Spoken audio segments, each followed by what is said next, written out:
¿Qué tal, Reyes? Bendiciones les sean otorgadas a todos y a todas en esta preciosa tarde, y desde ya les doy la bienvenida una vez más a este su espacio y proyecto Cápsula del Reino.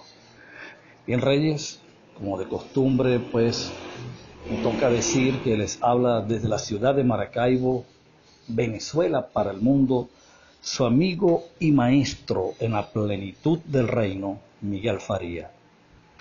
Una vez más por acá con ustedes, felices, contentos y determinados, llevando a cabo esta misión que hemos recibido, una asignación divina, podría llamarlo así, y vaya qué momento en el que este proyecto se da, un momento donde reina la incertidumbre con respecto a lo que son los temas de la Biblia, y entonces recibimos esta responsabilidad juntamente con otros hombres y mujeres en el planeta de producir el entendimiento apropiado y correcto de estos temas bíblicos que hoy justamente vamos a iniciar, vamos a inaugurar un nuevo tema que le vamos a dar por título El Reino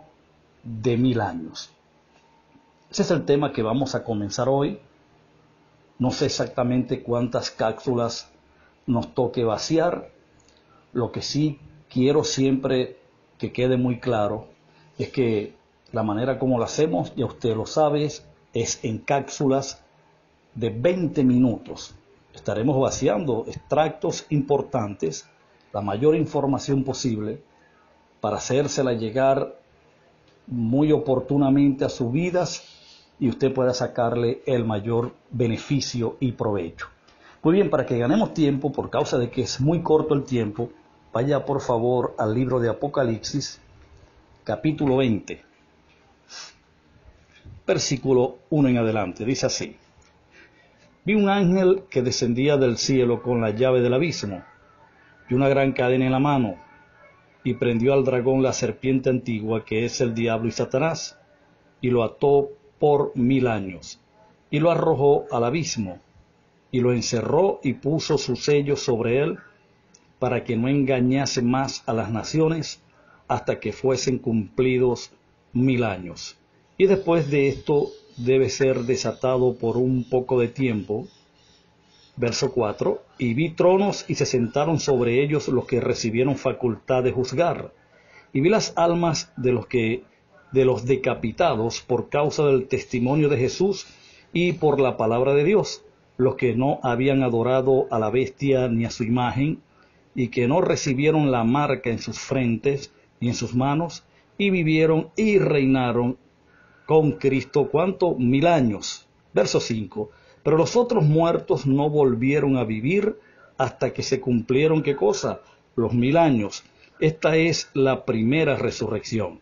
Bienaventurado y santo el que tiene parte en la primera resurrección.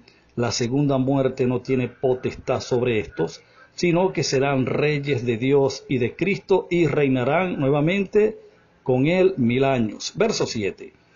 Y cuando los 1000 años se cumplan, Satanás será suelto de su prisión y saldrá a engañar a las naciones que están en los 4 ángulos de la tierra, como Gog y Magog. Bien, Reyes, de esta manera pues iniciamos esta parte de esta primera cápsula pues de lo que es el tema El reino de 1000 años, o lo que usted quizás ha escuchado en su congregación, en la radio, en el instituto bíblico o teológico o la escuela de ministerio a la que asiste, dentro de ese ámbito que hoy se conoce como la iglesia. Quizás ha escuchado mencionar el término el milenio, que es igual al título que estamos utilizando, el reino de 1000 años. Y yo quisiera que en los próximos minutos me prestaras una buena medida de tu interés, número uno, y número dos, una buena medida de tu prestancia, de tu capacidad de ser enseñado, de tomar interés en lo que vamos a hablar durante el tiempo que se nos permita cubrir parte importante de este tema, que dentro pues de lo que es la escatología, lo que es mal llamada escatología, pues es una pieza importante, emblemática dentro de este esquema mal llamado escatología. Cuando digo mal llamado es porque no hay nada que tenga que cumplirse en la Biblia que ya no se haya cumplido en el pasado. De eso es que se trata, y es allí donde nosotros hemos hecho un énfasis importante, hemos acentuado este ingrediente tan importante de ver cumplido cada acontecimiento dentro de su tiempo y espacio en la historia. Y eso lo hemos hecho. Ok, este estudio, lo primero que quiero que vea y que entienda, es extraído del libro del Apocalipsis o Revelaciones, que ambas expresiones son correctas porque Apocalipsis es el término griego que traducido al castellano o español sería Revelaciones. Es extraído del libro. No es un análisis, no vamos a hacer un análisis generalizado del libro como tal, sino más bien vamos a analizar este contexto de estos pasajes que hemos leído como fundamento inicial y esencial de este estudio. Ahora, ¿cómo vamos a hacer este estudio? Este estudio lo vamos a hacer o lo vamos a cubrir en dos secciones principales. Sería sección 1 y sección 2. O sea, si de enumerar se trata.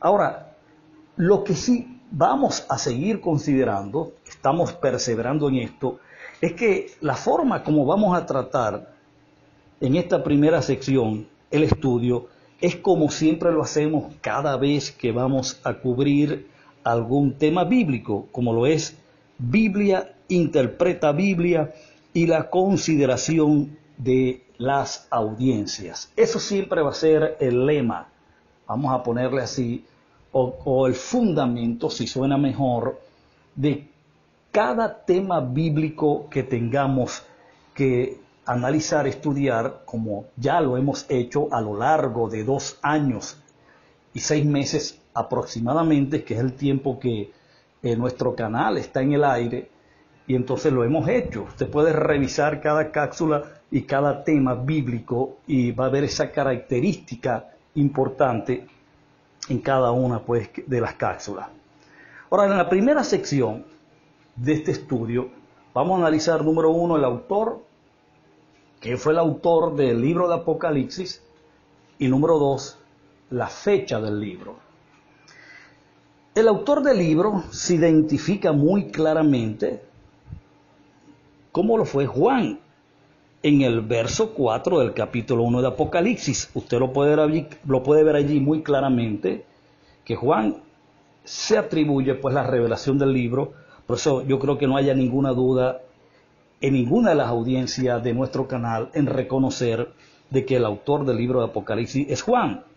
De hecho, su identificación, su identidad no se menciona más adelante, y esto nos demuestra de que Juan era muy bien conocido por los lectores o las audiencias del primer siglo. Con toda probabilidad, este era el apóstol Juan en lo que a la mayoría de los eruditos o en lo que la mayoría de los eruditos y teólogos concuerdan. En cuanto a la autoría del libro, pues no hay ninguna duda de que se trata de Juan el apóstol.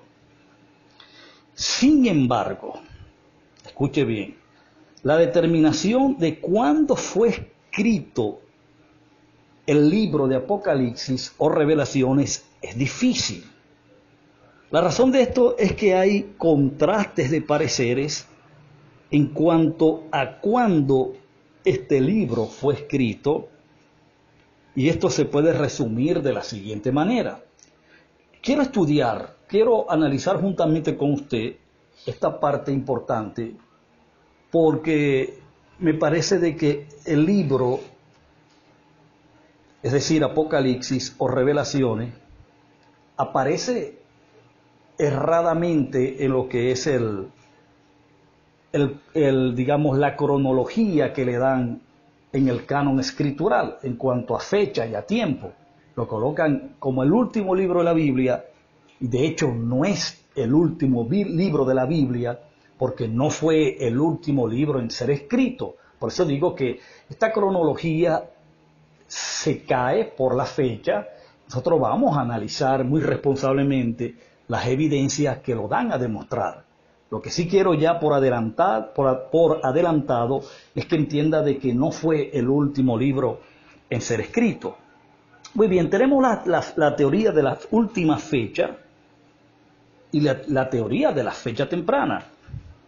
Los que sostienen la última fecha, que creen que el libro fue escrito durante la época del emperador, imagínense, con Domiciano César, o sea, durante la época del emperador Domiciano César, entre los años 95 y 96 después de Cristo. O sea, la escuela de pensamiento que sostiene de que el libro se escribió en estas fechas, repito, del 95 al 96 después de Cristo, durante el gobierno del emperador Domiciano,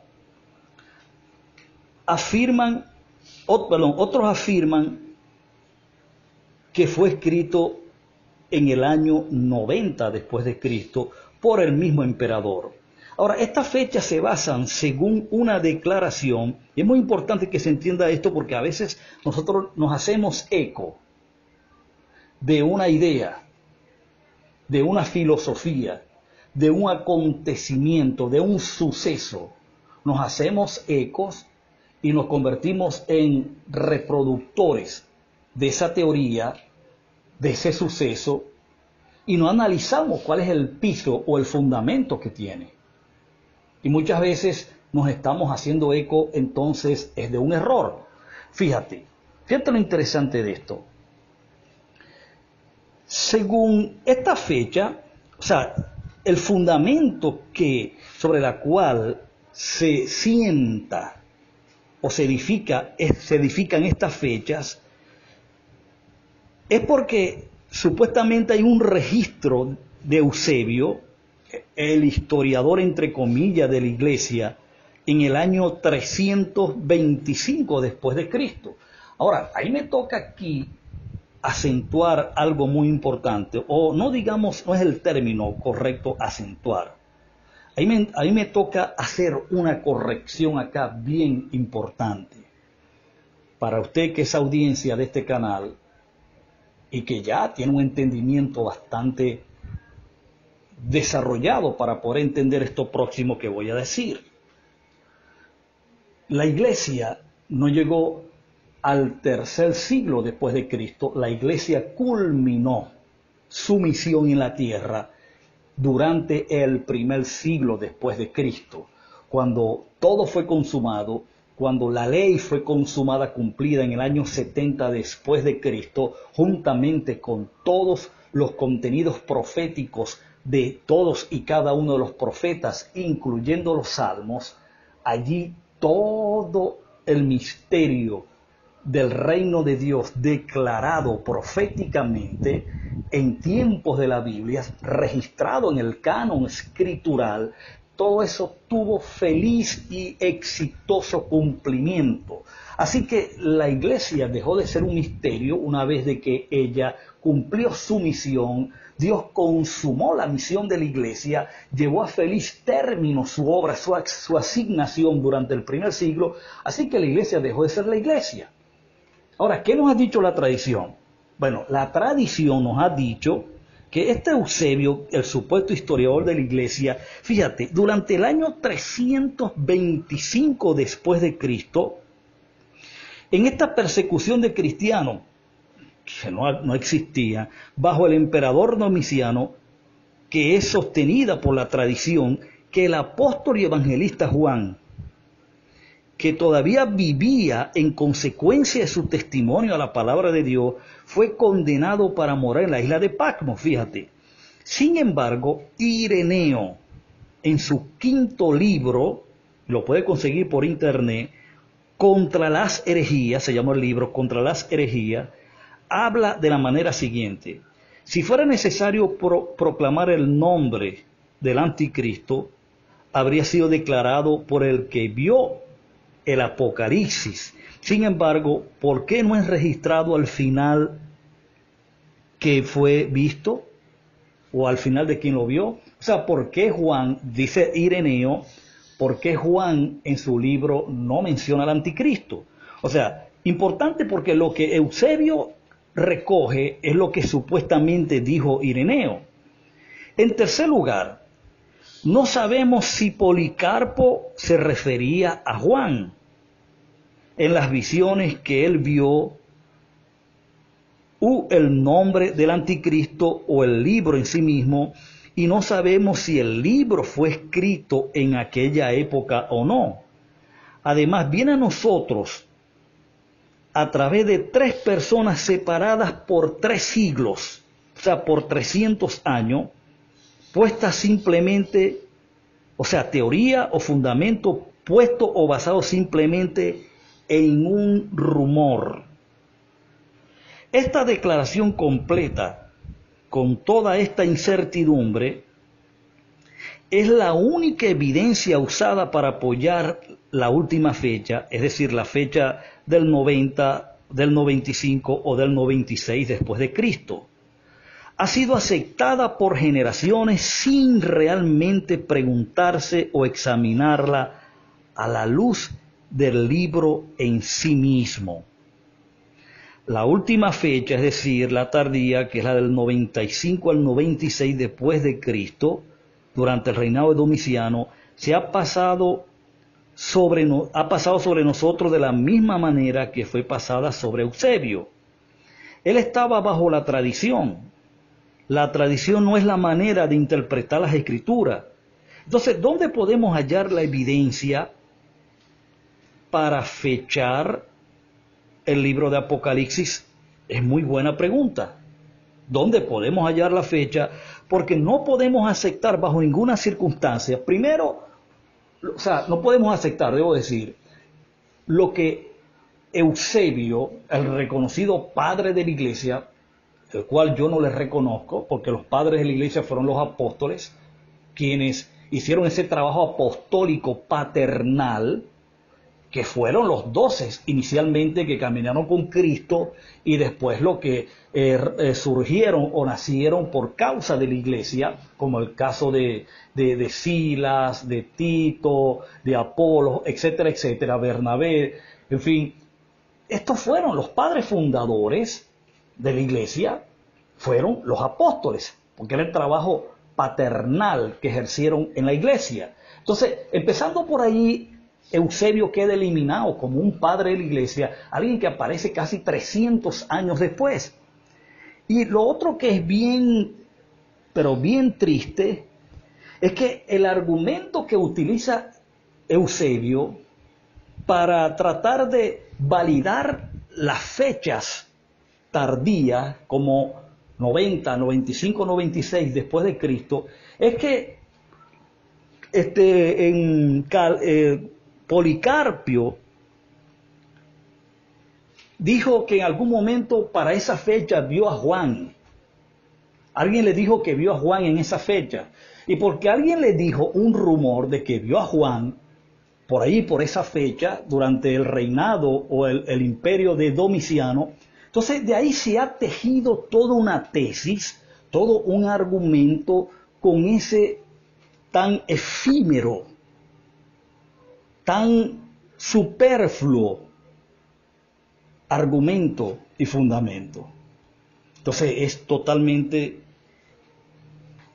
incoherente, vamos a decirlo así, no se corresponde como a personas serias, como a un libro tan serio, es decir, fecharlo en una cronología o en una fecha totalmente distante a lo que se vivió, durante la época de la iglesia en el primer siglo, basado en un comentario, un rumor de alguien, separados por casi 300 años de tiempo, 3 siglos.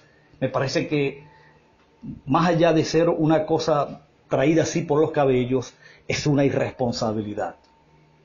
Entonces, ¿cómo podemos fechar? ¿Cómo podemos buscar la fecha original del libro?